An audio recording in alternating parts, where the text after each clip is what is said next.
Raqibun Atid, bukan nama malaikat. Raqib dan Atid bukan nama malaikat. Raqib itu artinya tugas. Raqib itu bahasa Arab, artinya mengawasi. Atid itu artinya mencatat, hadir, mencatat. Innallaha kana alaikum raqiba. Sesungguhnya Allah itu raqib bagi kalian. Artinya Allah itu mengawasi kalian. Ya. Jadi raqib itu adalah tugas malaikat, bukan nama malaikat, karena tidak ada dalam hadis Rasul menyebutkan nama malaikat dengan raqib. Tidak ada dalam Al-Qur'an, ya. Itu adalah istilah yang tidak bisa kita yakini kebenarannya. Salat tarawih tidak mengikuti salat witir berjamaah karena ingin meneruskan salat malamnya di rumah. Apakah hal tersebut diperbolehkan? Tidak, jangan. Kalau ibu dan bapak salat tarawihnya di masjid, maka salat tarawih sampai selesai, sampai witir. Jangan 8 rakaat pulang. Witirnya di rumah, jangan. Kalau sudah ingin ke masjid, maka tuntaskan sampai 11 rakaat. Kenapa? Kalau kita pulang duluan, maka kita kehilangan pahala yang sangat besar. Karena kita tidak bersama imam sampai selesai. Kata Nabi SAW, man shalla ma'al imam, man qoma ma'al imam, barang siapa yang mendirikan salat malam, tarawih misalnya, bersama imam di masjid, hatta yansarifah, sampai selesai, sampai witir, sampai 11 rakaat. Kutiba lahu qiyamul lailah, maka dicatat baginya pahala seperti dia salat semalam suntuk. Salat tarawih yang 11 rakaat Ustaz, dikerjakan setiap 4 rakaat salam atau 4-4-3 atau 2-2-3. 4-4-3 atau 2-3. Memang benar diriwayatkan dari Nabi SAW berbagai model dalam sholat malam. Metode 4-4-3 itu diriwayatkan Nabi sholat sendiri. Namun hukumnya boleh seorang sholat 4-4-3 karena diriwayatkan dari Nabi SAW. Namun tidak dikatakan afdal, karena afdalnya adalah apa yang disampaikan Nabi kepada sahabat. Tatkala sahabat bertanya, Rasulullah, kaifa sholatul lail? Bagaimana sholat malam? Kata Nabi, masna, sholat malam 2 rakaat itu lebih ringan bagi makmum, lebih ringan bagi makmum. Namun kalau ada yang praktekkan 4-4-3, atau itu masalah khilafiyah pendapat mazhab Hanafi, maka tidak jadi masalah. Namun jangan diyakini itu afdal, karena pendalilannya tidak pas. Pendalilan tersebut tatkala Nabi sholat sendiri, bukan sebagai imam. Ustadz, kapankah doa berbuka puasa dibaca? Apakah sebelum makan atau sesudah berbuka? Allah alam bisa. Para ulama mengatakan hadis tadi ya, Abdullah bin Amr bin Al-As, walis saim inda fitrihi, dan orang yang berpuasa tatkala sedang berbuka. Inda ini tatkala berbuka, bisa maksudnya sebelum berbuka, menjelang berbuka, atau setelah berbuka. Alhamdulillah menjelang berbuka antum bisa berdoa, dan setelah berbuka juga antara adzan dan iqamah doa yang tidak ditolak. Terlebih lagi antum baru saja berbuka, bersyukur kepada Allah, maka berdoa kepada Allah, mudah-mudahan diterima sebelum ataupun sesudah. Wallahu a'lam bishawab. Ustaz, sebagian besar umat Islam menganggap tanggal 17 Ramadan sebagai turunnya Al-Quran. Apakah benar seperti itu? Tidak ada dalil yang sahih yang menunjukkan Al-Quran turun pada tanggal 17 Ramadan. Bahkan sebagian ulama menjelaskan bahwasanya Al-Quran diturunkan di Lailatul Qadar. Inna anzalnahu fi Lailatul Qadar. Kami turunkan Al-Quran dalam Lailatul Qadar. Fi Lailatul Mubarakah, di malam penuh berkah. Dan kita tahu 17 Ramadan belum Lailatul Qadar. Lailatul Qadar itu malam 21 sampai malam 30. Oleh karena sebagian ulama setelah menghitung-hitung dia mengatakan tatkala terjadi malaikat Jibril turun kepada Nabi Muhammad di Gua Hira tanggal 21 malam 21 Ramadan. Ada berpendapat demikian. Intinya semua tidak ada dalilnya. Oleh karenanya yang menyatakan 17 Ramadan kita tuntut untuk datangkan dalil yang benar. Allah itu bersemayam di atas arsy, dan teks Al-Quran ini diulangi Allah 7 kali dengan kalimat sama di dalam Al-Quran. Kemudian hadis juga ketika ada budak yang sering ditampari majikannya lalu mau dijual, lalu didatangkan ke Rasulullah minta pendapat, apakah saya jual atau gimana ya Rasulullah? Rasulullah menanyakan kepada budak tersebut, Aina Allah, di mana Allah? Sambil isyarat dia, Allahu fis sama. Kemudian ditanya, waman ana, siapa saya? Anta Rasulullah. Kata Rasul, i'tikha fa innaha mu'minatun, merdekakan dia, dia mukminah. Loh aneh, sekarang titelnya doktor ini kalah sama budak imannya. Ya. Melanjutkan pertanyaan tadi, Ya. ada hadis mengatakan kenali dirimu maka engkau akan kenal Tuhanmu. Pertama, penjelasan hadis itu adalah palsu. Makanya Masya Allah, antum pernah dengar atau alhamdulillah kalau memang baca, Syekh Albani punya kitab silsilah ahadits ad-dha'ifah wal mawdu'ah. Nomor 1 hadis apa Pak? Ini, man arafa nafsahu arafa rabbahu. Siapa yang kenal dirinya kenal Tuhannya. Palsu, udah selesai ya, clear. Mohon ampun, di waktu sahur itu apakah lafadznya? Istighfar apa aja, karena Allah hanya menyampaikan dengan ungkapan umum. Wabil asharihum yastaghfirun, pada waktu sahur mereka beristighfar. Bisa saja la ilaha illa anta subhanaka inni kuntu minadh dhalimin. Bisa saja Rabbana dhalamna anfusana wa illam taghfir lana wa tarhamna lanakunanna minal khasirin. Bisa saja astaghfirullahal azim alladzi la ilaha illa huwal hayyul qayyum wa atubu ilaih. Atau sayyidul istighfar, Allahumma anta rabbi la ilaha illa anta khalaqtani wa ana abduka wa ana hadika wa abdika mastata'tu a'udzubika min syarri ma sana'tu wa abu'u lak wa bi ni'matika 'alayya fa abu'u bidhanbi faghfir li fa innahu la yaghfiru dhunuba jami'a. Ya, wallahu a'lam. Kata Ibnu Mas'ud radhiyallahu anhu, jangan kalian itu terobsesi untuk mencapai akhir surat saja. Baca Al-Baqarah, pokoknya harus selesai ini. Dikebut. Jangan, tapi berhentilah, renungilah setiap keajaiban ayat-ayat itu. Harriku bihal qulub. Ikut, hati kita ini ikut disinkronkan juga, bergetar juga ketika membaca ayat-ayat yang harusnya menggetarkan jiwa.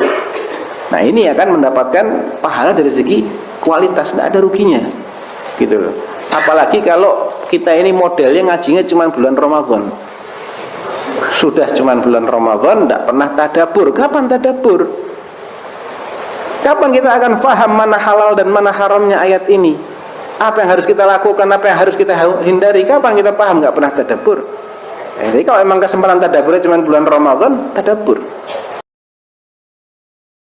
Mana yang dosanya lebih besar, maksiat secara terang-terangan atau secara sembunyi-sembunyi? Kalau maksiatnya itu sama, yang terang-terangan jelas lebih besar. Sama-sama judi, misalnya, judi terang-terangan jelas lebih besar daripada judi sembunyi-sembunyi. Tapi kalau maksiatnya beda, ya lihat-lihat maksiatnya mana dulu, yang terang-terangan apa, yang sembunyi-sembunyi apa. Bagaimana menyiasati jika ingin khatam Al-Quran dalam 1 bulan Ramadan, sedangkan kita juga diperintahkan untuk tadabbur? Masalahnya Ustadz, saya jika berusaha untuk tadabbur membutuhkan waktu yang lama, dikhawatirkan tidak khatam dalam 1 bulan. Sedidu wa qaribu. Diusahakan semaksimal mungkin. Ya, misalnya minimal dengan mengetahui makna ayat yang kita baca, insya Allah tetap bisa khatam. Minimal dengan mengetahui makna ayat yang kita baca. Nanti di luar bulan Ramadan ditambah tadabburnya. Tapi seandainya dia tidak bisa khatam, tapi dia bisa tadabbur, maka dia akan mendapatkan pahala dari segi kualitas. Karena pelipat gandaan amal itu ada dari sisi kualitas, ada dari sisi kuantitas. Apakah dalam sholat witir yang 3 rakaat kita duduk tawarruk atau iftirosh? Dalam masalah duduk di tasyahud witir, kita duduk iftirosh atau tawarruk? Ini berselisih. Dinukil dari orang Syafi'iyah, duduk tawarruk, karena itu tasyahud akhir. Tapi dalam hal ini yang benarnya adalah pendapat mayoritas, karena dalilnya lebih kuat dan lebih jelas, bahwa setiap sholat yang memiliki 1 tasyahud, itu ketentuannya. Setiap sholat yang memiliki 1 saja tasyahudnya, itu tasyahud akhir, tidak ada tasyahud awalnya, maka sunnahnya adalah duduk iftirosh. Saya bilang sunnahnya, karena pada hakikatnya kalau seorang duduk bersila saja sah. Tidak ada masalah. Cuma sunnahnya itu adalah duduk apa? Iftirash. Itu pendapat yang kuat. Itu pendapat yang kuat. Wallahu a'lam. Apakah boleh sholat tarawih dengan metode 4 rakaat, dengan di tiap 4 rakaat hanya sekali tasyahud, Ustaz? Boleh, boleh. Itu dinukil dari Nabi SAW. Boleh lakukan 4, 3. Boleh. Tapi yang lebih utama itu 2-2. Karena hadis Aisyah radhiyallahu taala anha, Nabi SAW bersabda, "Sholatul laili matna." Sholat malam itu 2-2. Itu yang diucap oleh Nabi SAW. Tapi dinukil oleh istri Nabi SAW bahwa belum melakukan 4-4 juga, itu tidak ada masalah. Itu tidak ada masalah. Cuma 2-2 itu lebih utama. Sampai di witir. Witir juga itu sunnahnya sebenarnya. Kita lakukan 2-1. Karena keumuman hadis tadi. Sholatul laili matna. Sholat malam itu 2-2. Jadi witir itu kita lakukan. Jadi 2-1 itu lebih utama. Daripada langsung 3. Walaupun boleh langsung 3, tapi kalau 2-1 itu lebih utama. Pertanyaan selanjutnya, manakah yang lebih utama bagi wanita menyusui di bulan suci Ramadan, berpuasa atau membayar fidyah? Dan bagaimana ketentuan yang benar dalam membayar fidyah, Ustaz? Baik, Masya Allah. Sebenarnya saya sudah isyaratkan juga tadi di pertanyaan tentang musafir. Itu orang yang sedang menyusui, disepakati oleh para ulama boleh tidak berpuasa. Boleh tidak berpuasa. Iya. Kemudian, apakah dia qadha atau fidyah? Ini banyak sekali perselisihan. Iya. Ada yang mengatakan fidyah, ada yang mengatakan qadha. Ya, mayoritas ulama rahimahumullah. Dalam hal ini juga yang dipilih oleh Syekh Ibnu Taimiyah rahimahullah. Demikian pula sebelumnya dipilih oleh Syekhul Islam Ibnu Taimiyah. Bahwa perempuan yang sedang menyusui, kalau dia tidak berpuasa, yang wajib baginya adalah qadha, bukan fidyah. Yang wajib baginya qadha, bukan fidyah. Itu wallahualam pendapat yang kuat. Bagaimana hukumnya seseorang yang salat tarawih namun terkantuk-kantuk atau bahkan tertidur saat salat karena kelelahan melaksanakan pekerjaan atau rutinitas di kantor atau di pabrik? Jika mengantuknya atau tertidurnya sampai menghilangkan kesadaran apa yang sebetulnya sedang dia lakukan, maka itu membatalkan salat. Terus bagaimana? Tidur. Ambil pelajaran bagaimana caranya supaya saya bisa lebih energik ketika menjalankan salat malam. Tapi kalau mengantuknya hanya mengantuk kecil, artinya dia masih sadar. Ya, ketika terkantuk gitu, kemudian dia mulai sadar lagi. Maka mungkin setelah salam pada rakaat kesekian, dia coba usir ngantuknya itu dengan berwudu. Semoga Allah Subhanahu wa taala meringankan bebannya menahan ngantuk. Bagaimana jika bapak-bapak dan ibu-ibu membaca tilawatul Quran bersama-sama di masjid secara melingkar, targetnya sampai khatam, tapi membacanya bergantian dan nanti saat selesai kita membaca doa khatam Al-Quran, apakah boleh Ustadz? Merutinkan sesuatu, melakukan sesuatu dan meyakininya sebagai sebuah kebaikan, padahal Nabi SAW tidak mencontohkannya, tidak pula para sahabat radhiyallahu anhum memberikan keteladanannya, maka ini ditinggalkan. Ini ditinggalkan. Bukankah justru membaca Al-Quran sendiri-sendiri lebih mudah untuk mendatangkan ikhlas? Apalagi meskipun tidak disebutkan, saya cukup yakin biasanya yang kayak gini ini pakai mikrofon. Ya enggak? Apa kiat-kiat bersabar dari amarah agar puasa kita tidak sia-sia? Menahan, menjauh dari sebab-sebab amarah. Ketika seorang sahabat bertanya, "Wahai Rasulullah, berikan wasiat kepadaku." Nabi hanya mewasiatkan, jangan marah. Jangan marah, jangan marah. Sebanyak sahabat ini mengulang, meminta untuk diberikan wasiat, sebanyak itu pula Nabi SAW berwasiat untuk jangan marah. Dijelaskan oleh para ulama, namanya manusia tidak mungkin tidak marah. Marah itu salah satu sifat manusia. Maka maksud jangan marah adalah jangan mendekat sebab-sebab terpancingnya amarah. Dan ketika amarah sudah mulai datang, dimanage. Makanya ada petunjuk seperti mengucapkan a'udzubillahi minasyaitonirrajim, seperti merubah posisinya. Ketika marah dalam kondisi berdiri, segera duduk. Ketika duduk masih marah, berbaring. Adapun orang yang akalnya tidak sempurna ya, akalnya tidak sempurna seperti orang gila misalnya. Orang gila walaupun dia kuat tapi dia keadaannya gila, maka beban syariat sudah diangkat oleh Allah dari dirinya. Sehingga kita tidak perlu membayar fidyah. Tidak perlu membayar fidyah, tidak disyariatkan untuk membayar fidyah. Begitu pula orang yang pikun. Kalau pikunnya setiap hari, maka sudah Allah Subhanahu wa taala mengangkat beban, misalnya beban puasa dari dia. Kalau pikunnya kadang pikun kadang tidak ya, maka ketika tidak pikun dia terkena beban syariat, ketika dia pikun tidak terkena beban syariat. Kena penyakit misalnya kencing manis yang sudah akut ya, kencing manis yang sudah akut ya, dia tidak bisa menahan lapar. Kalau menahan lapar maka itu akan membahayakan dirinya, bisa drop ya. Orang yang demikian dia masih bisa berpikir dengan jernih, dengan baik. Dia tahu bahwa ada beban-beban syariat, dia tahu wajib berpuasa, tapi keadaan dirinya tidak mampu untuk berpuasa.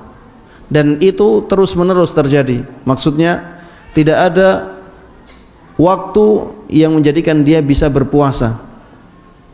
Maka orang yang demikian ya tidak diwajibkan mengqadha, tapi wajibnya dia adalah membayar fidyah. Wajibnya dia adalah membayar fidyah.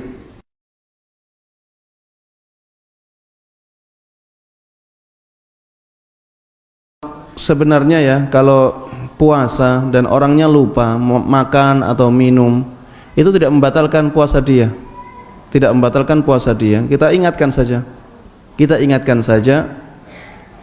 Sehingga dia menghentikan makannya.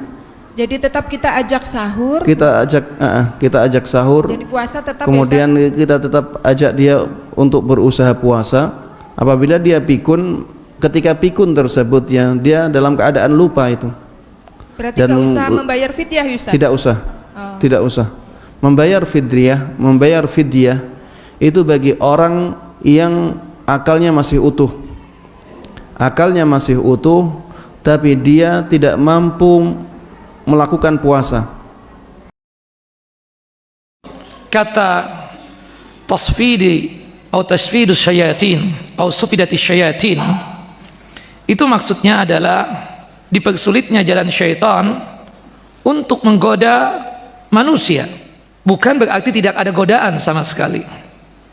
Syaitan masih beramal, syaitan masih beraktivitas untuk menjatuhkan manusia ke dalam maksiat dan dosa, hatta di bulan Ramadan.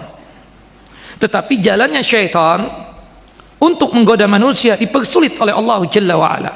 Makanya subhanallah, ketika di bulan Ramadan begitu mudahnya kita untuk melakukan kebajikan dan kebaikan serta ketaatan.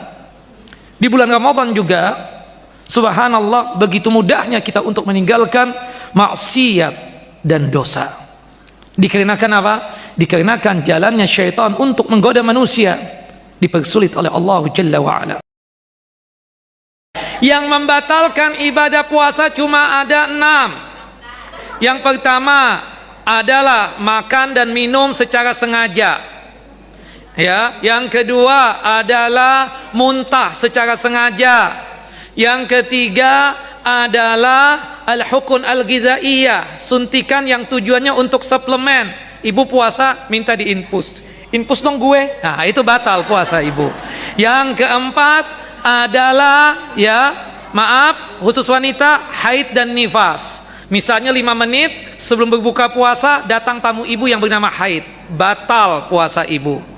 Kemudian yang kelima, kalau bahasa kurang sopan, al-istimna, mengeluarkan air mani secara sengaja dan sadar. Kemudian yang keenam, jima, hubungan suami istri di siang Ramadan. Melakukan hubungan suami istri di malam hari boleh enggak? Firman Allah dalam surah Al-Baqarah ayat 187, uhillat lakum lailatas siyami rafasu ila nisaikum hunna libasul lakum wa antum libasul lahunna. bahwasannya dihalalkan di malam hari istrimu. Artinya hubungan apa? Suami istri di malam hari Ramadan. Namanya habis melakukan itu keramas nggak, Bu? Ibu ini Allahu Akbar, yang kayak gini ditanyaan juga. Potong kuku di Ramadan boleh. Ini baru datang nih pengajian nih, datang lagi ya pengajian. Masa yang sudah 10 tahun nih pengajian di sini, sudah diulang-ulang pembahasannya ya. Puasa, mandi di siang Ramadan boleh tidak? Boleh. Telinga kotor bau lagi kita bersihkan, boleh nggak? Boleh. Ngupil misalnya kebetulan nggak dibersih-bersihkan, boleh nggak? Gosok gigi, boleh nggak? Boleh. Yang tidak boleh makan odolnya. Nggak boleh dikiaskan ya di atasnya selain Rasul Sallallahu Alaihi Wasallam. Nggak boleh dikiaskan kepada selain Rasul. Paham maksudnya? Berarti mau selevel apapun dia, setinggi apapun derajat dia, sesoleh apapun dia, sealim apapun dia, selain Rasulullah Sallallahu Alaihi Wasallam, boleh nggak diperlakukan anggota badan dia seperti yang tadi Rasulullah SAW? Boleh apa tidak? La yuqasu alaihi ghairu. Nggak boleh dikiaskan. Ya, selain Nabi Sallallahu Alaihi Wasallam tidak boleh dikiaskan dengannya. Ya, jadi nggak boleh kita tabaruk dengan jasadnya wali fulan, syekh fulan, habib fulan, tuan guru fulan, ustadz fulan, nggak boleh dalam Islam.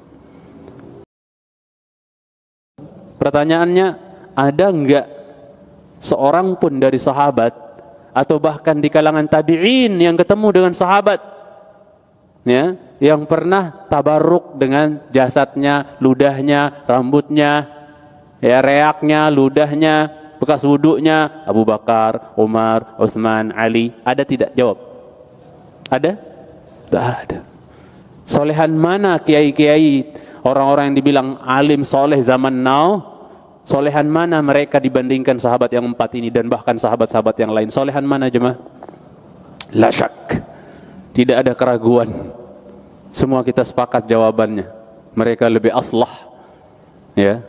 Mereka orang-orang saleh, ya. Tapi mereka pun, mereka saja yang sesoleh itu ibaratnya, enggak ada mereka yang ditabarukin oleh siapa? Oleh para sahabat. Mengusap hajar aswad. Sebenarnya dia abyad, putih dulu. Turun dari surga, hajar aswad putih. Tapi Nabi katakan alaihi salatu wassalam, sawadathu khataya bani Adam. Dia menjadi hitam karena dosa-dosa anak Adam. Hajar aswad yang tadinya putih kemudian menjadi hitam disentuh tangan-tangan najis jahiliyah. Jangan-jangan tangan-tangan syirik jahiliyah. Kalau memang ingin ke masjid, maka menjaga adab-adab. Ya, diantaranya harus sopan dan harus menjaga auratnya, berhijab dengan hijab yang baik. Kemudian jangan dia memakai minyak wangi. Ya, kemudian sebisa mungkin berada di shaf yang paling akhir. Karena Nabi SAW mengatakan khairu sufufir rijal awwaluha wa syarruha akhiruha wa khairu sufufin nisa akhiruha wa syarruha awwaluha. Sebaik-baik shaf bagi wanita adalah yang akhir. Ya, karena semakin jauh dari fitnah laki-laki. Ya, demikian dia harus menjaga adab-adab apabila memang dia akan pergi ke masjid. Mana yang lebih utama untuk seorang wanita, sholat tarawih bersama imam di masjid atau sholat sendiri di rumahnya? Yang utama sebagaimana keumuman dalam hadis bagi seorang wanita adalah sholat di rumah. Ya, yang utama bagi seorang wanita adalah sholat ya tarawih tersebut di rumahnya. Ini yang lebih utama. Ya, tapi seandainya dia ingin sholat di masjid maka silakan. Dan walinya tidak boleh melarang ya istrinya atau anaknya untuk melakukan sholat di masjid apabila mereka memang menginginkan. Sebagaimana dalam hadis, la tamna'u ima Allah masajid Allah. Janganlah kalian melarang hamba-hamba Allah wanita dari masjid-masjid Allah. Adapun imsak, yaitu menahan diri dari makan dan juga minum kurang lebih 10 menit ya sebelum datangnya azan subuh, maka ini juga tidak ada dalil yang demikian. Ya, diperbolehkan seseorang makan dan juga minum sampai datangnya waktu subuh, waktu fajar. Oleh karena itu dalam Al-Quran Allah SWT mengatakan wa kulu washrabu hatta yatabayyana lakumul khaytul abyadu minal khaytil aswadi minal fajr. Hendaklah kalian makan dan juga minum sampai jelas bagi kalian ya benang putih dengan benang yang hitam minal fajr, dari waktu subuh. Maksudnya adalah makanlah dan minumlah kalian sampai datang waktu subuh. Dan dahulu Nabi SAW mengakhirkan sahur. Assalamualaikum Ustaz. Waalaikumsalam warahmatullahi wabarakatuh. Ustaz, mau tanya seputar puasa Ramadan. Saya akhir-akhir ini kalau sahur hanya meneguk air putih, tidak lebih dari segelas kecil. Saya berpikiran sahur dengan air hanya sebagai syarat puasa aja. Apakah boleh? Dan apakah masih termasuk sunnah jika tanpa makan kurma? Jadi ini sahur cuma air putih aja gitu Ustaz. Baik, sahur hanya air putih saja, jawabannya boleh. Dan kadang Nabi SAW ketika beliau tidak memiliki apapun, beliau hanya sahur dengan menggunakan air putih. Apalagi bagi anak kos ya, puasa paling hemat sahur air putih, buka di masjid. Itu insya Allah duit berapapun utuh ya. Sekarang masjidnya lockdown. Nah, kalau misalnya Anda mau melakukan seperti itu, sahur air putih, dan Anda merasa kuat dengan melakukan seperti itu, ya silahkan. Saat puasa, Ana pernah ngeluh lapar dan haus, tapi tidak ada niat untuk makan dan minum. Apakah hal itu bisa membatalkan puasa? Sebatas mengeluh, insya Allah tidak masalah. Dan dulu sebagian sahabat ketika puasa dalam kondisi yang sangat terik, sangat panas, mereka menceritakan tentang kondisinya, seperti yang pernah dialami oleh Miqdad ibn Aswad, kalau tidak salah ya, beliau bercerita pada waktu beliau berpuasa, sampai seolah-olah ubun-ubun beliau itu sudah dicengkram, sebentar lagi mau meninggal, saking panasnya, saking lemesnya. Akhirnya begitu datang waktu berbuka, beliau minum. Berarti sebatas mengeluhkan kondisi panas terik, kehausan, kelaparan, insya Allah tidak membatalkan puasa. Selama bulan Ramadan, bolehkah kita gunakan waktu habis subuh untuk tidur? Karena biasanya kalau malam digunakan untuk baca Al-Quran. Ya, tidak disarankan ya. Meskipun kalau pertanyaannya boleh atau tidak, ya tidak sampai pada tingkatan berdosa, tapi tidak disarankan. Wallahu a'lam. Kecuali kalau misalnya Anda memang tidak kuat, terus sangat ngantuk, akhirnya tertidur. Dan umum kalau Ramadan itu rata-rata setelah subuh ngantuknya luar biasa, umum ya. Bawaan orang yang berpuasa setelah subuh itu pinginnya tidur. Orang itu habis subuh kadang rasa kantuknya sangat berat. Wallahu a'lam. Betulkah semakin banyak godaan semakin banyak pahalanya? Godaan seperti apa? Di TV itu banyak godaan, di jalanan banyak godaan. Apakah kalau gitu kita nyalain TV aja? Kenapa nyalain TV? Iya, biar banyak godaan. Semakin banyak jalan ke rumah, keluar rumah, semakin banyak godaan. Ke mall, semakin banyak godaan. Ya. Maka ini tidaklah benar. Apalagi kalau godaan itu memang sengaja diadakan di sekitaran kita. Misalnya sengaja keluar rumah, sengaja menyalakan TV. Ya. Yang benar, kalau kita perempuan, maka kita di rumah. Jangan nyalakan TV. Ya. Biar tidak banyak godaan. Karena kalau nantang godaan, kadang-kadang kita jatuh minimal ke dalam makruh. Setelah tarawih berjamaah, bolehkah tahajud lagi? Jawabannya boleh. Tetapi kalau tadi witirnya sudah Kalau tadi tarawehnya sudah pakai witir, berarti setelah tahajud ini tidak witir kedua kali. Karena Nabi bilang tidak ada 2 kali witir dalam satu malam. Ustadz, di daerah rumah saya tidak ada masjid sunnah. Jika saya mengikuti taraweh, apakah boleh ikut taraweh di masjid tersebut sementara witirnya langsung 3? Bagaimana solusinya Ustadz? Apakah saya mengikuti masjid tersebut? Untuk wanita, maka yang terbaik adalah tetap sholat di rumahnya. Karena Nabi SAW sebutkan sebaik-baik wanita sholat di mana? Di rumah. Tapi kalau dia mau pergi ke masjid, boleh, tidak apa-apa. Asalkan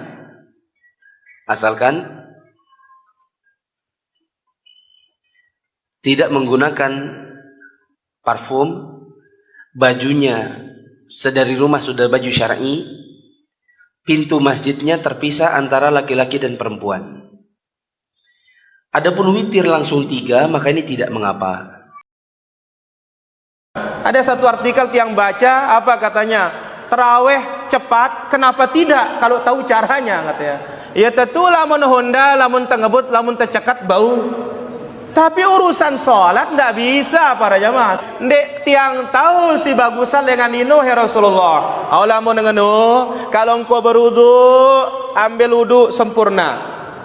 Menghadap kiblat, berdiri hadap kiblat, lalu takbir, baca Al-Quran yang bisa kamu baca. Kemudian ruku sampai engkau tenang ruku. Kemudian bangkit dari ruku sampai engkau berdiri dengan tegak. Seluruh tulang persendian kembali kepada posisinya. Kemudian turunlah sujud, sujudlah dengan tenang. Kemudian duduk antara 2 sujud sampai engkau tenang. Kemudian sujudlah kembali sampai engkau tenang. Dan perbuatlah semuanya itu di dalam seluruh solatmu. Bagaimana hadis pembagian Ramadan menjadi 3? Hadisnya tidak sahih. Dan orang yang menyampaikan hadis ini juga tidak beriman kepada hadis itu.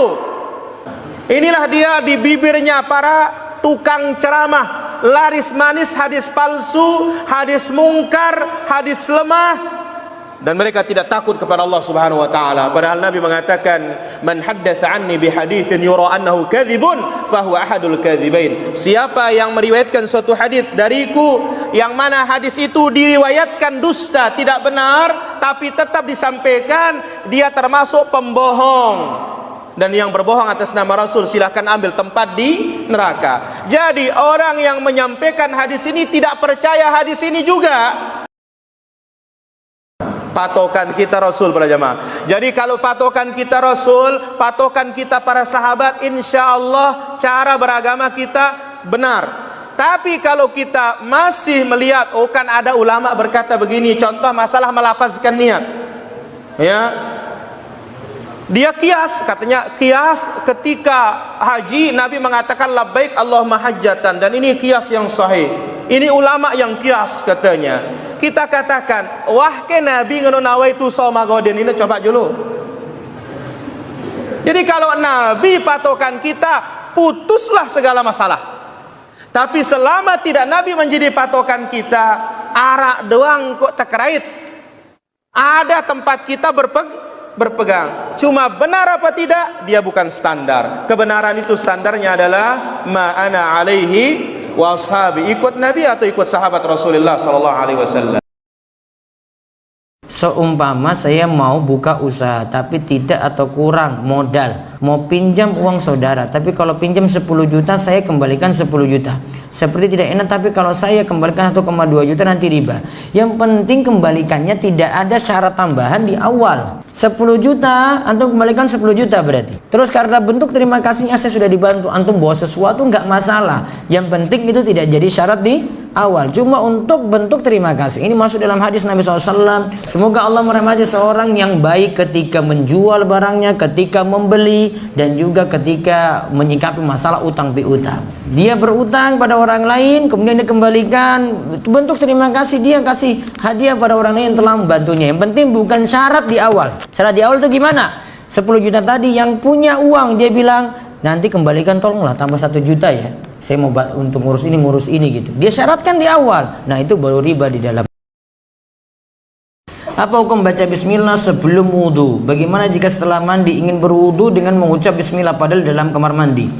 Di dalam mazhab Syafi'i, baca bismillah saat wudu hukumnya sunnah, tidak wajib. Beberapa alasan. 1. Al-Maidah ayat 6 itu membicarakan tentang masalah wudu ketika mau sholat.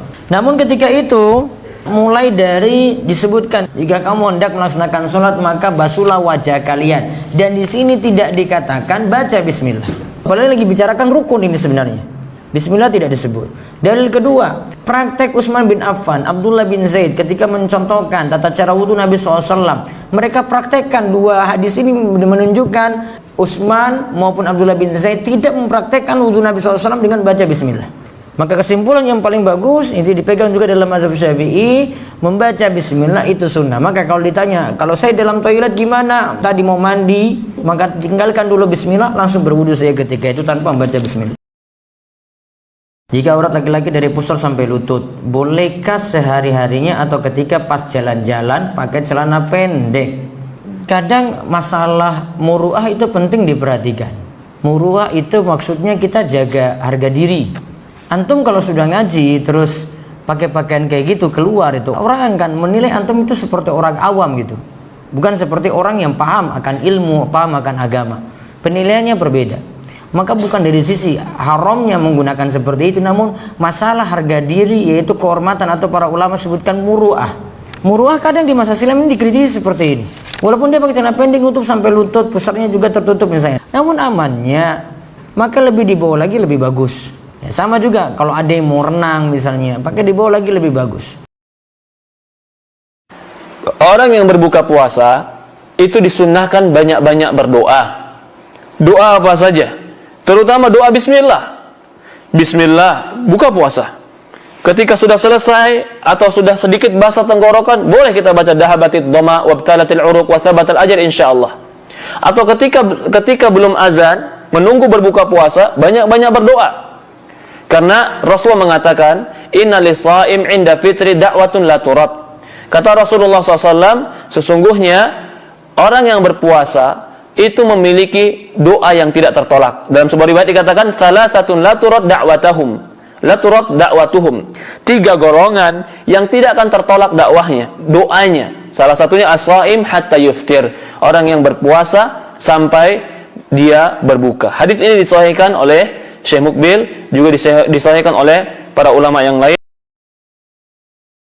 Jangan orang mengkiaskan. Sebagian orang mengkiaskan, oh kurma itu manis, berarti buka dengan yang manis itu sunnah. Tidak.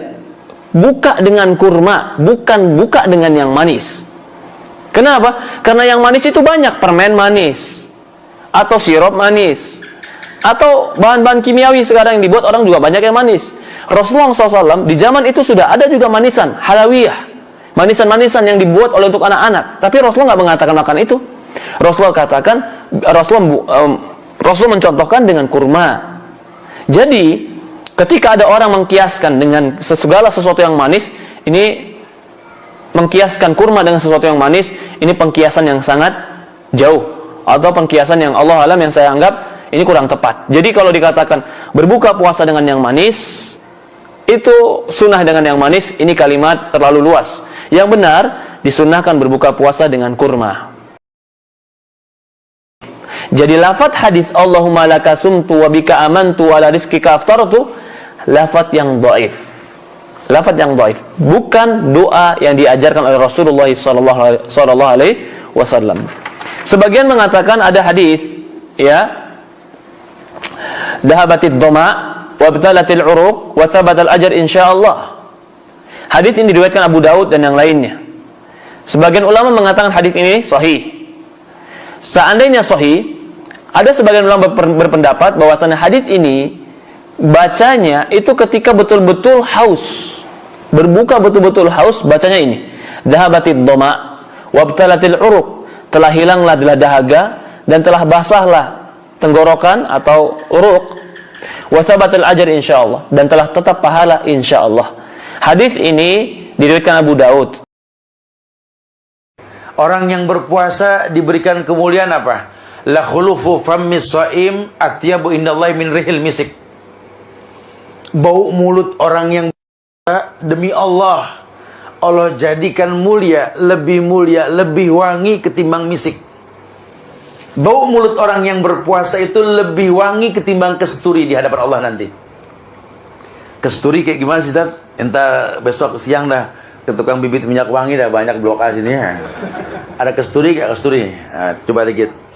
Ah, tuh. Enak kalau sayup-sayup kena keringat tuh wanginya enak kesturi. Ya. Samain. Pasti beda. Tuh hikmahnya apa sih, Ustaz? Ya kan indallah di sisi Allah nanti, ya. Jadi artinya kita survive ini di sisi Allah gitu loh. Hanya untuk Allah, tidak untuk yang lain. Betul ingat di sini? La ba'sa yadhukhal khal ma lam yudkhilhu.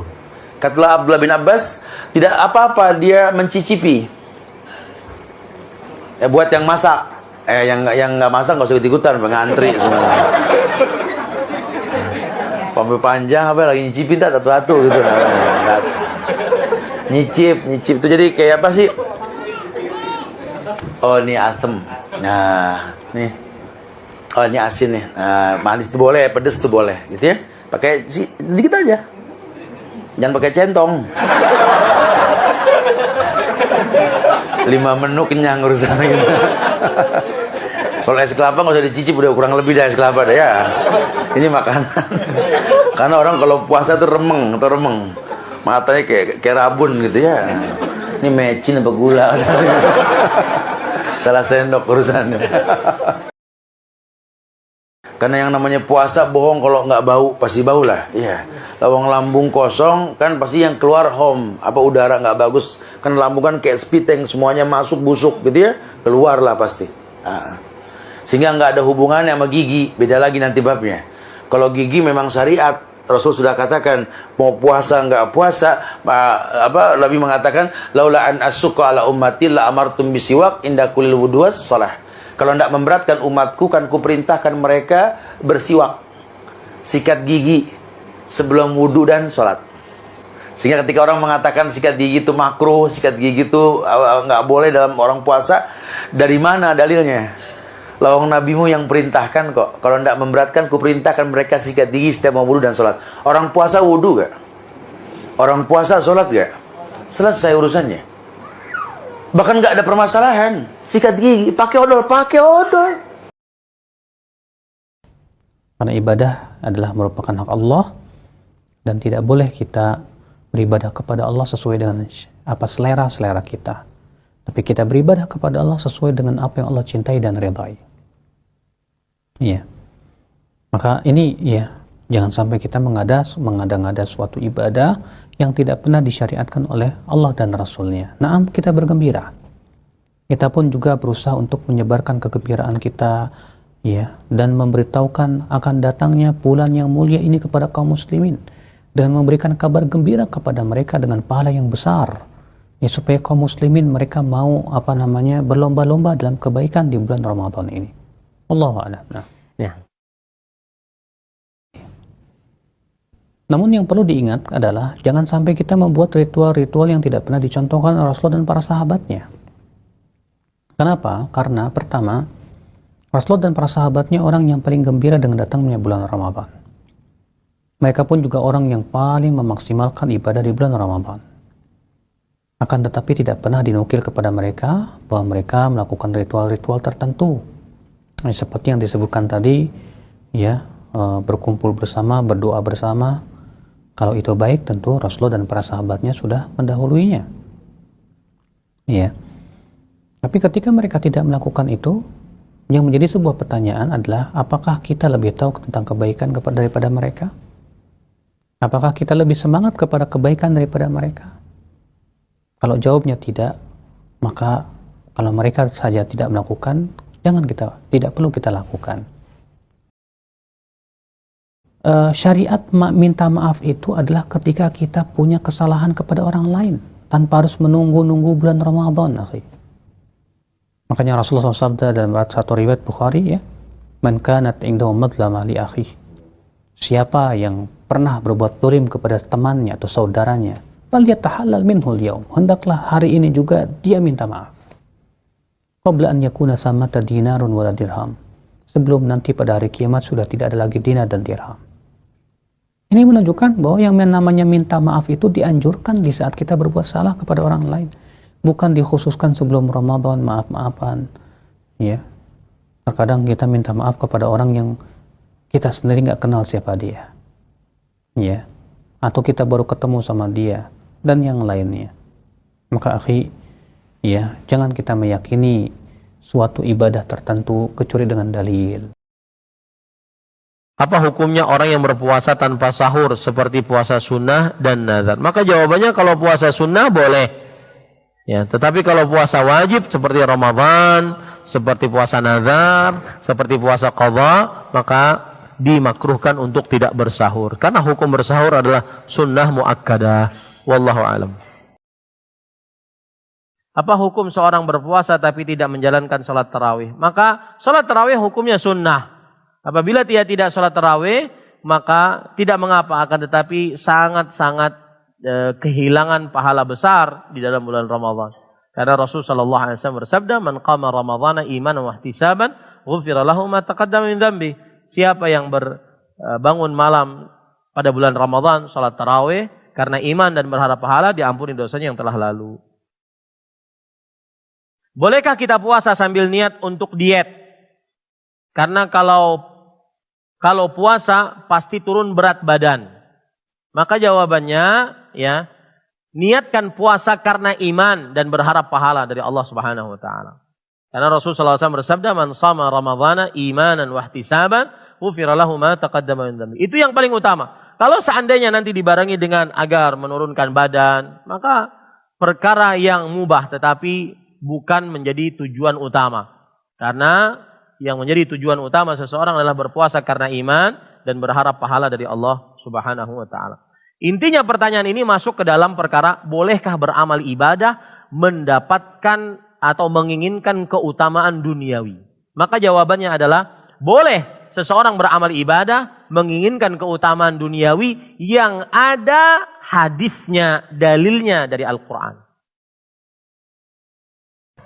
Bagaimana cara memberitahu seorang bahwa yang dilakukannya itu adalah perbuatan bid'ah, khususnya kepada orang tua? Kita sampaikan dengan cara yang hikmah, dengan cara yang lembut, sesuai dengan kondisi, dengan bahasa yang baik. Wa subhanahu wa ta'ala berfirman, "Ud'u ila sabili rabbika bil hikmati wal mau'izatil hasanah wajadilhum billati hiya ahsan." Ya. Berdakwalah kepada Allah Subhanahu wa ta'ala dengan cara yang bijak, hikmah, ya, dan mau'izah hasanah, nasihat yang baik, dan berjidalah dengan mereka, ya, dengan cara yang baik. Intinya hendaknya bagi kita untuk mengingatkan, menasehati, tapi ya kita juga harus menempuh cara yang baik, yang lembut, yang bijak, ya, ketika kita menasehati dan mendakwai, ya, orang tua kita. Dan yang paling penting adalah doakan orang tua kita. Ya, itu lebih dahsyat daripada kata-kata.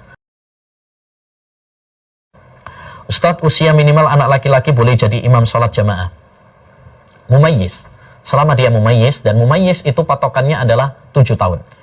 Ya, selama dia bisa sholat, ya, kemudian sudah bisa membedakan, ngerti, ya, maka boleh. Ya, seperti dalam hadis Amr bin Salamah, dia pernah diangkat oleh kaumnya untuk mengimami sholat. Ya, dan itu tidak ada pengingkaran dari Nabi Sallallahu Alaihi Wasallam. Ya, jadi boleh, walaupun belum baligh, selama dia sudah mumayyiz, ya, boleh sholat, boleh untuk mengimami. Ya, Nabi bersabda, "Muru auladakum bis shalah wa hum abna'u sab'in." Perintahkan anak kalian sholat kalau sudah berumur 7 tahun. Dan umur 7 tahun belum baligh. Itu menunjukkan bahwa sholat mereka sah. Bagaimana bila kita belum mengganti puasa di tahun ini? Ya, tertunda-tunda karena malas. Bagaimana cara menggantinya? Pertama, menunda-nunda puasa, ya, sampai kemudian masuk ke Ramadan berikutnya, ini dosa. Tidak boleh. Ya. Tidak diperkenankan bagi kita untuk menunda-nunda, karena akhir dari mengqadha adalah, ya, di bulan Sya'ban itu sejumlah hari yang kita tinggalkan. Misalkan kalau kita punya hutang 7 hari, berarti 7 hari sebelum masuk Ramadan itu batas terakhirnya. Ya, batas terakhirnya. Sehingga tidak boleh kita masuk ke bulan Ramadan kemudian kita masih punya hutang tahun yang lalu. Ini dosa. Karena menunda-nunda, apalagi cuma males. Ya. Di bulan Ramadan dibuka pintu sorga, ditutup pintu neraka, dibelenggu syaitan. Tapi kenapa masih ada orang yang berbuat dosa dan maksiat? Ini perbuatan dosa maksiat nggak lepas daripada kejelekan dirinya. Kan Nabi selalu memulai innal hamdalillah nahmaduhu wa nasta'inu wa nastaghfiruh wa na'udzu billahi min syururi anfusina wa sayyiati a'malina. Kita berlindung pada Allah dari kejelekan diri kita. Berarti dalam manusia, diri manusia ada kejelekan. Kejelekan itu yang membawa dia untuk berbuat dosa dan maksiat. Dan kejelekan amalnya dia. Tiap manusia punya tabiat-tabiat yang jelek itu ada. Setannya memang berkurang dia untuk menggoda, tapi tabiatnya dia tetap nggak berubah dia di bulan Ramadan. Mesti dia berubah. Antum coba merenung perjalanan Ramadan kita ini. Antum merenung dari yang dulu-dulu. Banyak kesalahan, banyak dosa, banyak juga yang bolong, banyak juga yang maksiat, banyak yang sia-sia. Sekarang nggak boleh. Gitu. Tahun lalu antum nggak hatam Al-Quran, sekarang harus hatam. Tahun lalu cuma 1 kali, sekarang 2 kali. Tahun lalu 2 kali, sekarang 3 kali. Harus berusaha bagaimana meningkatkan ibadah kita kepada Allah Taala. Karena tujuan hidup kita adalah akhirat. Allah menyebutkan tentang puasa, la'allakum tattaqun, agar kamu bertakwa. Artinya betul-betul kamu mentauhidkan Allah, melaksanakan perintah Allah, menjauhkan larangannya. Setelah Ramadan, keadaan kita lebih baik daripada sebelumnya. Dan jaga istiqomah itu. Banyak orang tarawih di bulan Ramadan, setelah Ramadan nggak sholat malam lagi. Padahal amal yang paling baik khairul a'mali adwamu wa in qalla. Sebaik-baik amal itu yang kontinu meskipun sedikit. Antum menjaga itu. Di bulan Ramadan ini itu lebih baik daripada sebelumnya. Kita menyambut Ramadan dengan mengharap kepada Allah agar Allah mengampuni dosa-dosa kita. Kita bertaubat kepada Allah dengan taubatan nasuha. Kita ini banyak dosa, saya dan antum sama. Kita sebagai seorang muslim, saya dan antum sama, kita banyak dosa. Makanya kalau kita banyak dosa, kita banyak bertaubat kepada Allah. Dan kata Nabi SAW, kullu bani Adam khata' wa khairu khata'in tawwabun. Setiap anak Adam itu pernah berbuat salah, berbuat dosa. Yang terbaik yang bertaubat kepada Allah.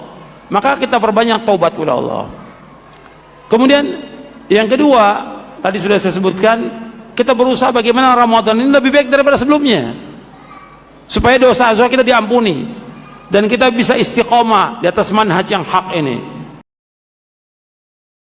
Maka seorang berhati-hati tatkala berpuasa, jauhi atau kurangi lihat-lihat YouTube, internet, hati-hati ya. Kalau kita lihat YouTube ceramah pengajian, sebelah kanan kiri semuanya maksiat terkadang. Mengerikan ya. Kita belum tentu bisa berpuasa lagi tahun depan.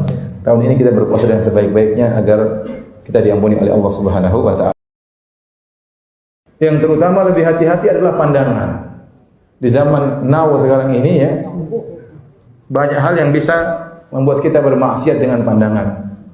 Ya, kita melihat HP, kita bermaksiat, melihat Facebook, terkadang muncul gambar-gambar wanita yang tidak senonoh, kita pun lihat. Gara-gara terlalu sering kita melihat hal seperti ini sehingga akhirnya menjadi biasa. Yang suatu yang mungkar jadi apa? Terbiasa ya. Di jalan-jalan kita lihat iklan-iklan cewek-cewek begitu banyak ya. Iklan HP, HP-nya kecil, ceweknya gede ya. Ya. Iklan macam-macam isinya cewek semua ya. Iklan apa ya, yang semua ceweknya gede. Iklannya gede, barangnya itu kecil, ceweknya yang apa? Yang gede ya. Akhirnya kita lihat ceweknya ya. Baru lihat barangnya. Ini mengurangi pahala kita. Jadi pahala kita akhirnya kena roaming ya. Tergantung yang kita lihat. Terkadang roaming lokal, terkadang interlokal, terkadang internasional roamingnya ya. Ana mau bertanya, apakah ghibah termasuk membatalkan puasa?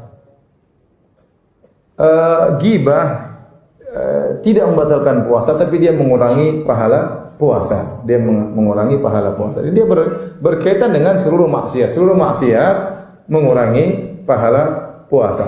Ghibah itu tidak membatalkan puasa tapi mengurangi pahala puasa. Semakin banyak dia ghibah, semakin banyak pahalanya kena roaming. Dan bisa jadi seorang akhirnya puasanya tidak meraih pahala sama sekali. Seperti sabda Nabi SAW, ya rubba sha'imin laisa lahu min siyamihi ilal ju' wal atas. Betapa banyak orang berpuasa namun dia tidak meraih dari puasanya kecuali hanya lapar dan dahaga.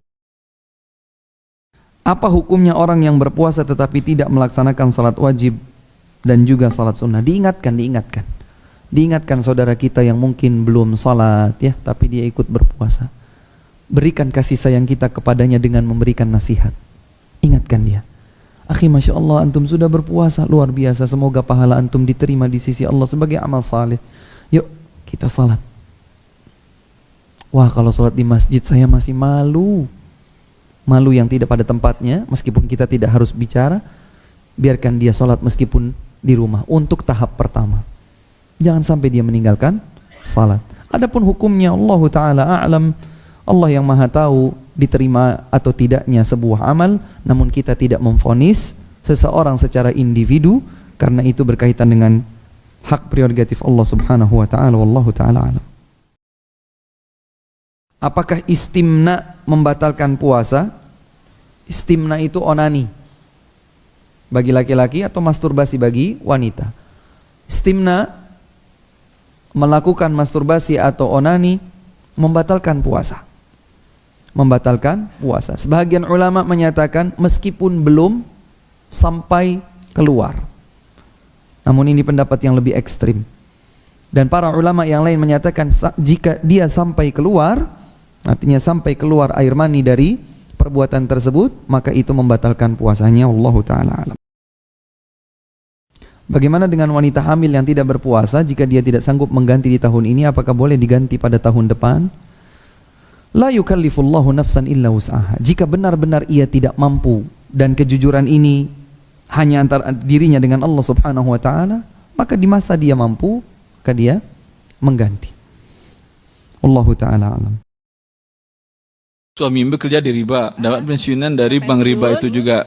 Uang pensiun hasil suaminya itu digabung dengan usaha. Dia mau menggantikan hasil riba yang mereka pakai itu. Allah, siapa yang datang kepada dia peringatan bahwa Allah mengharamkan riba, hendaklah dia berhenti. Sekarang uang dari riba tadi hentikan. Keluarkan yang dapat dari pensiunan riba tadi. Berapa persen dari keseluruhan modal? 50%, 5%. Kalau fatwa dan syariah nasional halal ini. Kalau secara syar'i 50% dari riba tadi dikeluarkan. Berapa persen dikeluarkan?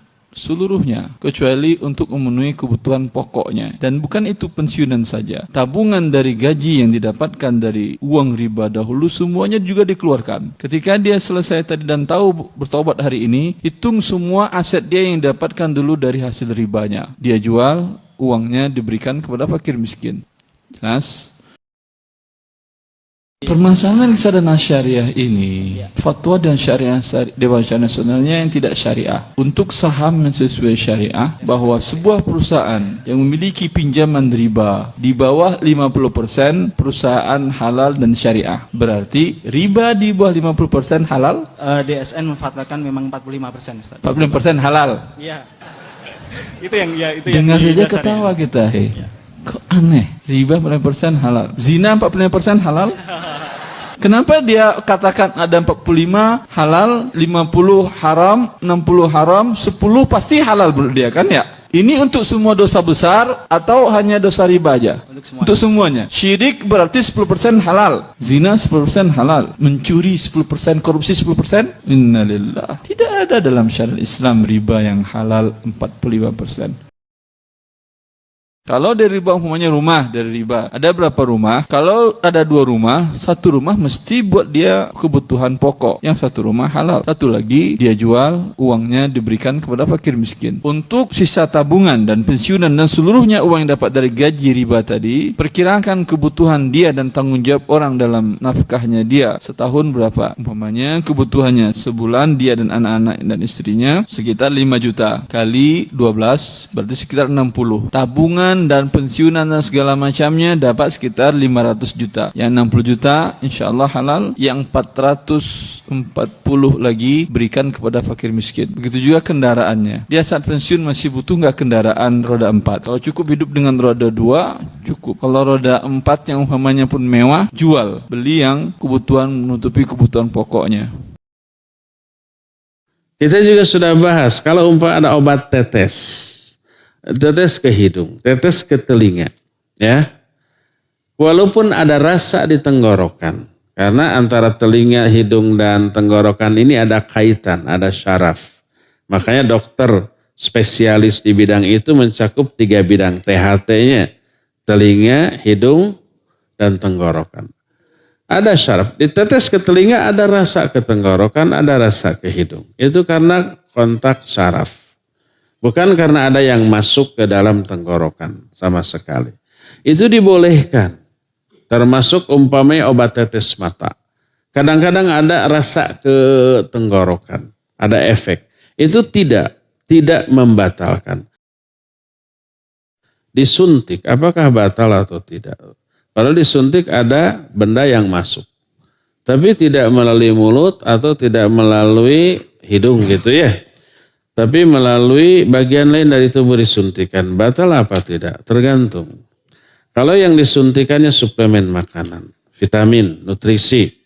Dan berpengaruh kepada lapar dan haus. Sebelum disuntik lapar, lemes dan haus. Setelah disuntik jadi jag-jag. Maka fungsi suntikan sama dengan fungsi makan dan minum itu batal. Tapi kalau disuntik, yang disuntikannya bukan suplemen makanan, bukan vitamin, bukan nutrisi, bukan sari-sari makanan, tapi obat. Yang ketika disuntikan gak ngaruh, sebelum disuntik lapar, setelah disuntik tambah lapar. Karena energinya sudah terbuang menahan sakit gitu ya. Maka tidak batal. Asma. Dari dokter dikasih obat semprot, spray gitu ya. Pemakaiannya harus dihisap dari mulut hingga terhisap sampai paru-paru. Apakah puasnya batal apabila dipakai pada siang hari? Kita belum membahas perkara-perkara yang membatalkan saum. Tapi ini harus dijawab. Tidak membatalkan. Karena yang disemprotkan bukan suplemen, bukan vitamin, bukan saripati makanan. Tidak berpengaruh kepada lapar dan haus. Tidak membatalkan. Apakah disamakan dengan rokok? Tidak sama dengan rokok. Ya, kalau rokok ada benda selain udaranya berupa asapnya. Ada materi berupa asap yang masuk ke tenggorokan. Maka itu batal. Makanya sama dengan minum. Makanya bahasa Arabnya merokok apa? Syurbud dukhan. Minum asap. Ya, maka itu batal. Level tertinggi kata Al-Hafidz Ibnu Hajar itu dia senang karena berhasil menjalankan ibadah puasa pada hari itu. Senang deh. Dia senang karena dia ditolong oleh Allah sehingga bisa menyempurnakan puasa hari itu. Karena dia tahu di luar sana banyak yang nggak sanggup puasa pada hari itu. Banyak yang sakit. Banyak yang mungkin pendarahan dia harus batalin. Banyak yang kecelakaan harus batal. Banyak yang meninggal hadirin, meninggal. Sedangkan dia dikasih pertolongan sama Allah. Siapa di antara kita yang Ramadan tahun-tahun lalu menerapkan kegembiraan yang seperti ini? Jadi hatinya itu semangat, seru, seneng, gembira ketika puasa. Jadi hatinya itu exciting banget. Ya Allah, Masya Allah nih puasa. Hati, amalan hati. Kata Al-Imam Khattabi, dan dia nggak mustaqil, dia nggak merasa berat. Nah dikit-dikit lihat jam. Aduh jam berapa ya? Aduh baru 7:05 lagi. 7:05, sahur baru 3 jam yang lalu. Terus lihat jam lagi. 7:15 lagi. 7:15. Lihat jam lagi. 7:22. Lama banget ya Allah. Terus setiap dengar adzan halusinasi, dipikir itu maghrib. Pada baru zuhur, baru asar. Udah gak betah dia tuh. Udah pengennya buka deh. Itu gak dapat pengampunan dosa dari Allah. Hatinya, dia cuma puasa gitu. Hatinya lemah. Hadis Bukhari Muslim, man shoma ramadhana imanan wa ihtisaban, ghufira lahu ma taqaddama min dhanbi. Barang siapa yang berpuasa Ramadan dengan 2 syarat hadirin, iman dan ihtisab, maka Allah akan ampuni dosa-dosanya yang telah lalu. Iman dan yakin Allah yang perintahkan dia, maka dia mau nurut. Kalau manusia yang perintahkan mungkin dia nolak, tapi Allah yang merintahkan saya. Hatinya itu patuh sama Allah, hatinya itu istislam, inabah kepada Allah, nyerah dan menuju Allah tabaraka wa ta'ala. Wahtisaban, apa arti ihtisab? Ihtisab adalah hatinya itu ngarep kepada Allah, ngarep pahala, ngarep sorga, dan bukan hanya mengharap pahala. Kata Al-Imam Al-Khattabi rahimahullah, ihtisaban itu pun juga ketika dia puasa itu hatinya senengnya minta ampun. Dalam sejarah para imam salaf di masa Imam Sufyan Ats-Tsauri rahimahullah, ada seorang yaitu Al-Hasan bin Salih bin Hayy. Dia memandang bolehnya melakukan pemberontakan kepada pemerintah muslim yang zolim. Bukan pemerintah muslim yang baik, bukan. Pemerintah muslim yang zolim. Karena dia punya keyakinan itu, ulama-ulama besar Ahlus Sunnah di masanya melarang kaum muslimin duduk belajar kepadanya. Padahal dia ahli fikih, ahli ibadah, ahli hadis. Bahkan para ulama mengatakan kemampuannya dalam bidang hadis setingkat dengan Imam Sufyan Ats-Tsauri.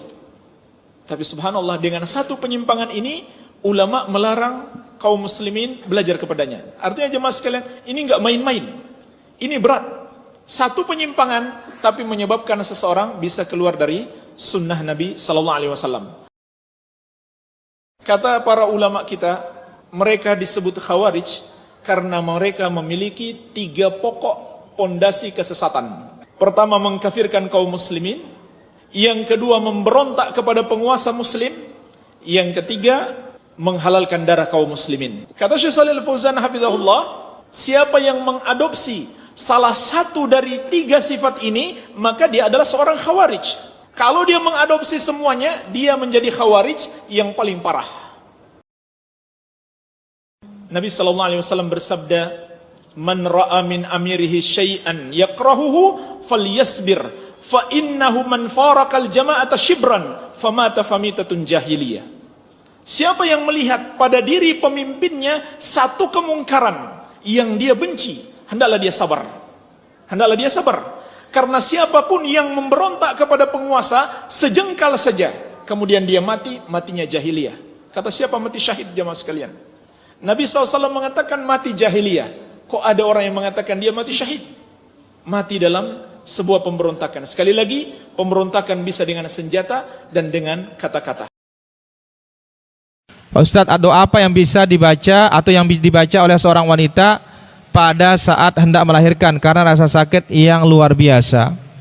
Saya tidak tahu doa secara khusus dari Nabi SAW maupun dari para sahabiyat apa yang dibaca, ya. Tetapi berdoalah dengan penghilang sakit, penyembuh. Allahumma rabban nas adhibil ba's ishfi anta syafi la shifa illa shifauk shifaan la yughadiru saqaman. Kemudian bacakan suratul Fatihah, ayatul kursi, amanar rasul, al-kafirun, qul huwallah, qul a'udzu birabbil falaq, qul a'udzu birabbin nas, dan berdoa kepada Allah dipermudah lahirnya. Hadza huwa wallahu taala ala wa alam. Ustaz, apakah yang bunuh diri itu merupakan suatu takdir buat dirinya? Kita katakan tidak ada yang lepas dari takdir. Cuma ingat, ada yang disenangi perbuatan hamba oleh Allah, ada yang tidak disenangi. Bunuh diri takdir, dan itu namanya iradah kauniyah, kehendak Allah yang pasti terjadi meskipun Allah tidak cintai. Mana buktinya tidak dicintai? Allah mengancam melalui lisan nabinya sallallahu alaihi wasallam, man qatala nafsahu bihadidin au bihadidatin udziba biha ila yaumil qiyamah. Siapa yang membunuh dirinya dengan besi, maka dia akan disiksa oleh Allah dengan besi itu sampai hari kiamat dalam kuburnya. Wa man qatala nafsahu bisammin au bisummin au bisummin, barang siapa yang membunuh dirinya dengan racun, maka dia pun akan disiksa dengan dia meneguk racun itu sampai hari kiamat. Ustaz, apa takdir bisa diubah? Dalam catatan malaikat bisa berubah, tapi kalau lauhil mahfuz tidak bisa berubah. Tapi kalau dikatakan takdir bisa ditolak dengan doa, na'am. Nabi SAW bersabda, wala yaruddul qadaru illa du'a. Tidak ada yang bisa menolak takdir kecuali doa. Bagaimana?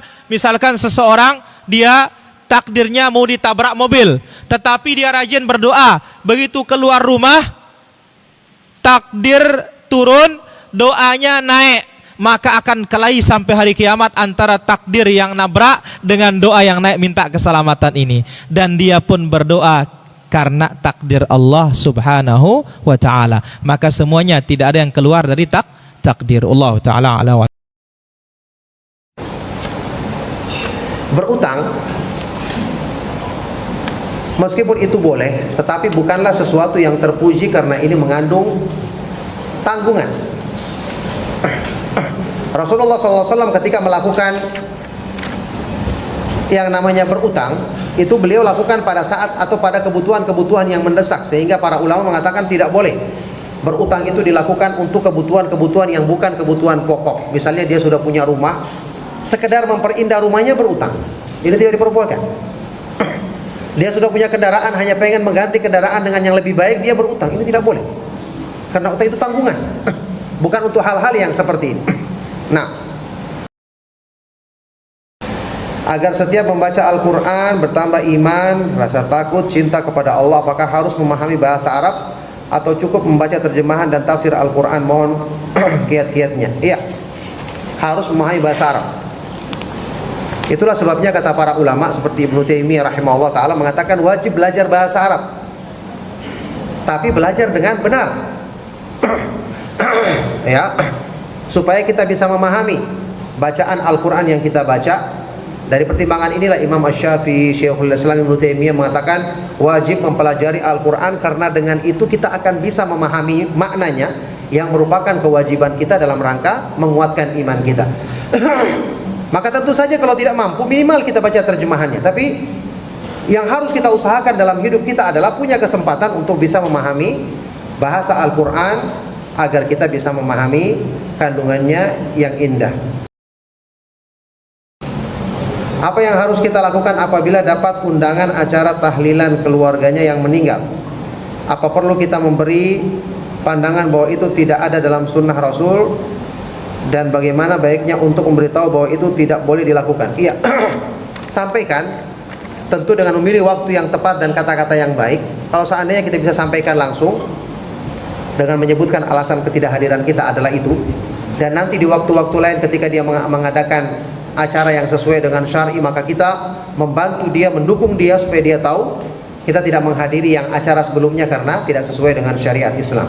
Sampaikan langsung atau dengan tulisan atau dengan ceramah yang bisa menyentuh hatinya, insya Allah ini adalah kewajiban kita untuk menasihati keluarga kita tersebut. Nah, kata Rasulullah SAW, kondisi bentuk khilafah yang sesuai dengan kenabian itu lamanya berapa? 30 tahun. Terbukti enggak? Terbukti. Khulafaur Rasyidin 30 tahun. Kemudian bagaimana kata Rasulullah? Summal muluk, kemudian berbentuk kerajaan. Itu udah sunnah kauniyah dibentukkan Rasulullah. Memang idealnya kaum muslimin itu satu pemimpin di dunia, tapi kondisi sekarang nggak mungkin. Maka para ulama kita dahulu yang sudah lebih berilmu, lebih bertakwa, nggak bisa melakukan itu. Seperti di akhir masa khilafah Umayyah, di awal khilafah Abbasiyah, ada dua khilafah. Ada di Andalus Umayyah, ada di Baghdad Abbasiyah. Masa itu hidup ulama-ulama besar, nggak pernah mengatakan kita satukan, karena kondisi sudah sulit dah. Yang penting taat kepada hukum Allah, itu saja, selesai. Maka kalau ada orang sekarang ini menginginkan khilafah, pernah saya debat Pak. Taib, kalau sekarang ini Bapak Presiden Jokowi, kemudian juga presidennya siapa? Singapura, kemudian Malaysia, setuju dengan program Anda, silakan ke Anda, tolong bentuk khilafah. Siapa yang mau jadi khilafah? Kalau dipilih dari NU, orang Muhammadiyah nggak setuju. Pilih dari Muhammadiyah, NU nggak setuju. Teman jadi dipilih dari Indonesia, orang Malaysia nggak setuju. Di mana jadinya? Kamu cakap itu ganteng kamu lihat jadinya. Jadi hal-hal ini sebetulnya adalah mimpi di siang bolong. Memang ada khilafah nanti di akhir zaman, adalah khilafah Mahdi. Ya, bukan Mahdinya Syiah. Mahdi Ahlussunnah itu adalah keturunan dari Hasan, bukan keturunan dari Husain. Jadi yang tidak pernah Rasulullah SAW menyuruh kita Karena khilafah itu hadiah dari Allah Subhanahu wa taala memang. Demokrasi itu mengatakan hukum mutlak itu berada di tangan rakyat. Gitu kan? Jadi fikrah ini memang bertentangan dengan Islam. Tapi tadi kita katakan, jika sistem negara kita memakai ini, apakah pemerintahan kita ini sah atau tidak? Sah. Kenapa? Karena dalam Islam itu ada sistem yang disebut dengan sistem mughalabah dalam untuk mencapai kekuasaan itu. Mughalabah itu maksudnya ada mempunyai kekuasaan, lalu ada pasukan yang kuat digulingkan di pasukan lalu berkuasa, itu mughalabah. Nah, berkuasa ini tidak resmi menjadi penguasa dan kita wajib taat kepada dia. Nah, demokrasi ini memakai sistem mughalabah dengan bentuk suara. Jadi karena ada pula kata Ustadz menyebutkan, kalian nggak ikut menyoblos, tidak ikut, kok ngakui presiden? Ya memang aturan syariatnya begitu. Kalau dalam sistem mughalabah terjadi kekacauan, kita tidak boleh ikut perang. Tapi kalau sudah ada salah satu di kelompok yang bertikai berkuasa, kita wajib taat. Kalau ada aliran-aliran khilafah, apakah dikatakan radikal, Ustaz? Bisa iyo, bisa enggak? Bisa iyo, bisa enggak? Nah itu.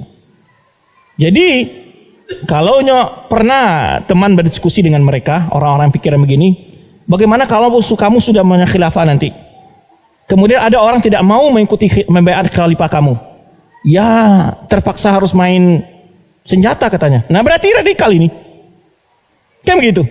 Dan ini pahamnya orang ISIS kan.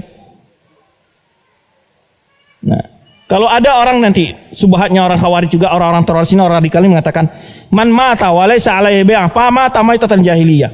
Orang yang mati tidak membaiat imam, mati dalam keadaan jahiliyah. Lalu ditanya apa imamnya baiat? Jawabnya. Imam bapak baiat. Oh, enggak ada orang. Baiat imam den. Hadis itu bukan imam inyo maksudnya. Yang dimaksud oleh hadis itu pimpin tertinggi di negara kita. Tapi bukan berarti harus setiap rakyat datang membaiat pemimpin itu. Kalau sudah baiat oleh tokoh-tokoh tertinggi di negara, selesai baiat itu. Begitu juga di masa Rasulullah SAW. Bukan setiap kaum muslimin datang membaiat. Waktu membaiat Abu Bakar, Umar, Utsman, bukan setiap kaum muslimin dari Mesir, dari Baghdad, dari Syam, enggak. Perwakilan yang ada di Madinah sudah cukup. Paham? Jadi nanti banyak sebetulnya perlu kita pelajari. Karena doktrin-doktrin mereka itu memakan seperti ini. Bapak punya imam enggak? Imam bayat katanya. Jadi kalau kita enggak belajar, kena. Oh ya, dan belum punya imam dan bayat, mati jahiliyah dan diajaknya bayat imamnya. Padahal hadis itu masuk bukan imam kelompok ini, tapi imam tertinggi di kaum muslimin. Jadi ingat, para wanita ini harus memakai busana muslimah yang menutup aurat. Syaratnya saya sebutkan di sini, menutup seluruh tubuh, yang boleh terbuka hanya muka dan kedua tapak tangan. Kainnya tebal, tidak tipis dan tidak boleh transparan. Harus longgar, tidak ketat. Tidak memakai wangi-wangian, tidak boleh memakai parfum. Ketika keluar rumah nggak boleh. Kalau dia untuk suaminya boleh pakai parfum, untuk suaminya boleh. Tapi keluar rumah tidak boleh. Tidak menyerupai pakaian laki-laki, nggak boleh menyerupai pakaian laki-laki. Kepada perempuan yang pakai jilbab, pakai kaos, pakai celana panjang, pakai blue jean lagi. Ya, nggak boleh, hukumnya haram. Ini menyerupai laki-laki, dilaknat oleh Rasulullah. Tidak memakai busana muslimah yang menutup aurat. Nabi SAW bersabda, sinfani min ahli nar lam arahuma qaumun ma'hum siyatun ka'adnabil baqar yadribuna bihan nas wa nisa'un kasiyatun ariyatun mumilatun ma'ilat ru'usuna kasniwatil buqtil ma'ilah la yadkhuluna jannata wa la yajidna rihaha wa inna rihaha la yujadu min masirati kada wa kada. Kata Nabi SAW, ada dua golongan penduduk neraka yang belum pernah aku melihat keduanya.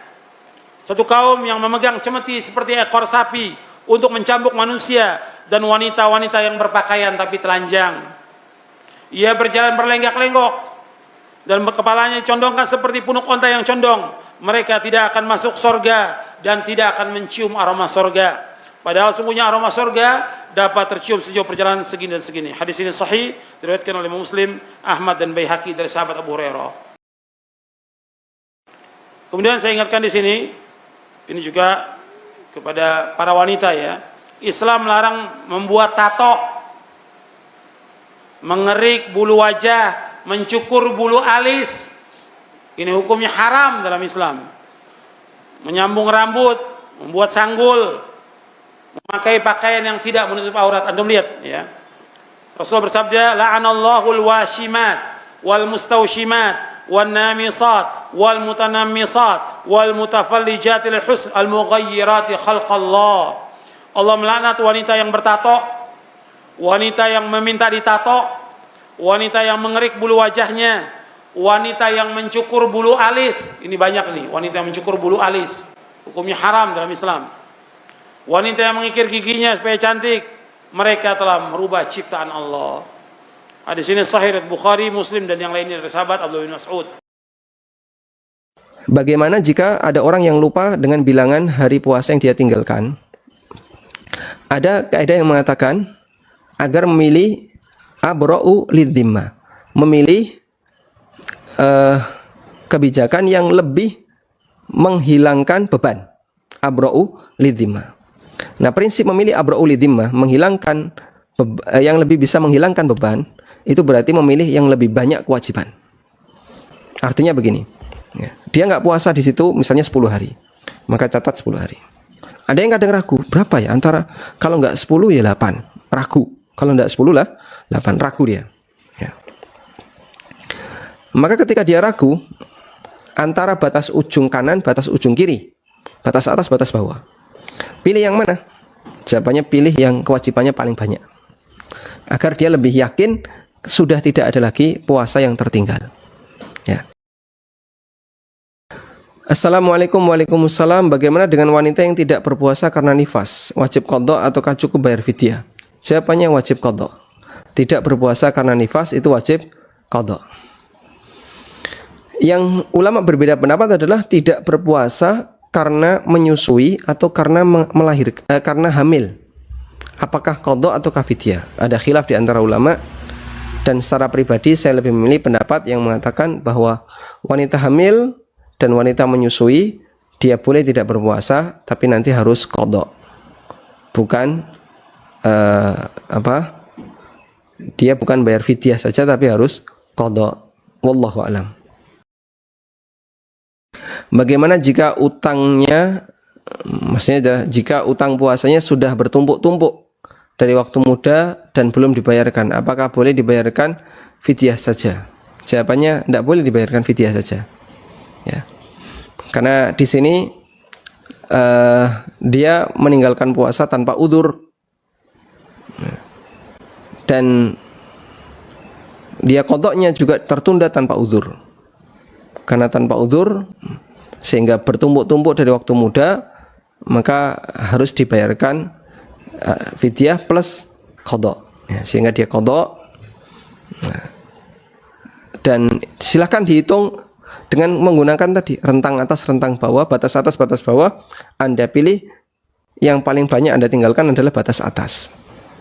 Fa innahu abra'u lidzimma, karena itu lebih membersihkan tanggung jawab. Wallahu taala alam. Jangan lupa berdoa kepada Allah Ta'ala. Nabi juga menuntunkan doa, Allahumma inni as'aluka khasyataka ma tahulu bi bainana wa baina maksiatik. Ya Allah, aku minta kepada Engkau rasa takut yang bisa menghalangi antara aku dengan maksiat kepadamu. Orang yang lari dari takdir itu seperti apa? Ya, nggak bisa lari dari takdir. Dia walaupun lari ya dia dalam takdir Allah Ta'ala. Intinya soal takdir itu serahkan kepada Allah, karena takdir itu bicara tentang kekuasaan Allah Ta'ala. Dan kita itu tidak akan ditanya tentang perbuatan Allah. La tus'alu amma yaf'alu. Anda tidak akan ditanya tentang perbuatan Allah. Wahum yus'alun. Tapi kalian yang akan ditanya oleh Allah tentang perbuatannya.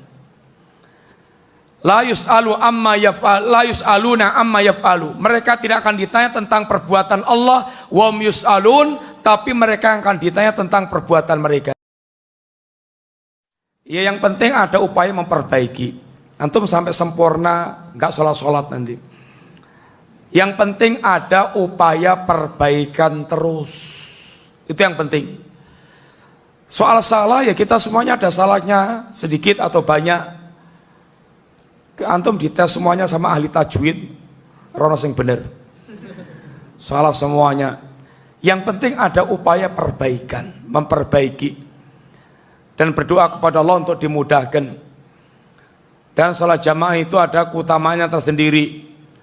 Dan seharusnya kita salat jamaah karena yang memerintahkan Allah Subhanahu wa taala itu warka'u, rukuklah kalian bersama dengan orang yang rukuk, bersama dengan orang-orang yang disuruh supaya kita berjamaah dan diterangkan keutamaannya, sehingga yang penting ada upaya perbaikan.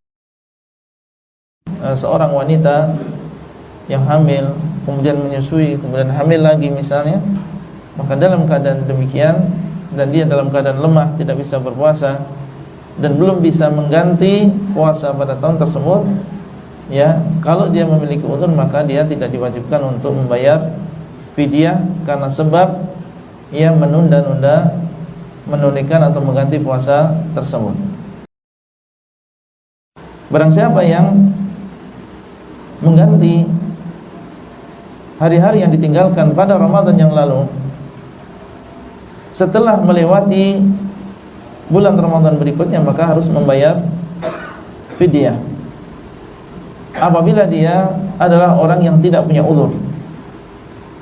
Jadi kalau selama 11 bulan kemarin sebenarnya dia mampu untuk mengganti hari-hari tersebut dan dia punya kesempatan, jadi orang yang sehat, cuma dia tunda-tunda sehingga datang bulan Ramadan berikutnya dan dia belum mengganti puasanya. Orang yang demikian maka harus membayar fidyah dari setiap hari yang dia hutang, ditambah lagi dia harus tetap membayar hutang tersebut, yaitu hutang puasa tersebut. Ini apabila tidak memiliki uzur. Ziarah kubur ini disunahkan kapan saja. Tidak ada di sana waktu khusus dan waktu yang diutamakan untuk berziarah kubur. Nabi SAW menyuruh secara mutlak, zurul kubur, hendaklah kalian berziarah kubur. Ya, fa innaha tudzakirukumul akhirah, karena sesungguhnya ziarah kubur mengingatkan kalian kepada akhirat. Ini kapan saja silakan kita berziarah kubur, tidak ada waktu yang khusus ya yang utama untuk melakukan ziarah kubur. Oleh karena itu, jangan kita mengkhususkan dan meyakini keutamaan berziarah misalnya di waktu Jumat, atau mengkhususkan ziarah kubur sebelum datangnya bulan Ramadan. Kita lihat yang kuburan-kuburan ramai dengan yang penziarah sebelum bulan Ramadan, atau ketika hari raya Idul Fitri. Maka kalau mengkhususkan ziarah dengan sesuatu yang tidak dikhususkan oleh Nabi SAW, maka ini tidak boleh. Di masyarakat kaum muslimin di zaman kita sekarang ini, kelompok berbangga dengan ininya, kelompok yang lainnya berbangga dengan banyaknya jumlah, kelompok yang lain berbangga dengan pimpinannya dan lain sebagainya. Yang selayaknya tidak ada semacam ini dalam diri umat Islam. Yang dia banggakan adalah Quran, yang dia banggakan adalah hadis Nabi SAW.